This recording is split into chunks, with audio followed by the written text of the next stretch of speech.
दशरथ प्रोक्त शनि स्तोत्रम् नमः कृष्णाय नीलाय शिखिखण्ड निभाय च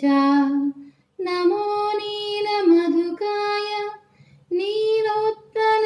निधाय च नमो निर्मांसदेहाय दीर्घश्रुतिजटाय च नमो विशालनेत्राय शुष्काधराभयानक नमः पौरुषगात्राय स्थूलरोमाय ते नमः नमो नित्यं शुद्धार्थाय नित्यतृप्ताय ते नमः नमः दीर्घाय शुष्काय कालदाष्ट नमोऽस्तु ते नमस्ते घोररूपाय धुर्निरीक्षाय ते नमः नमस्ते सर्वभक्षाय वलिमुखा नमोऽस्तु ते सूर्यपुत्र नमस्तेस्तु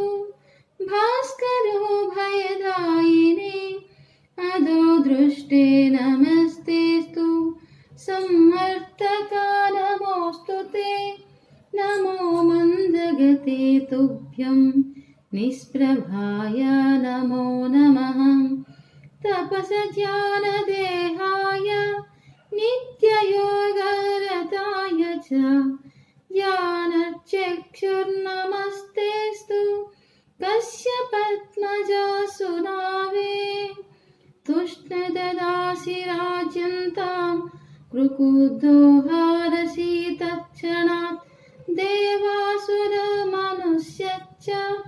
सिद्धविद्याधरो नागः।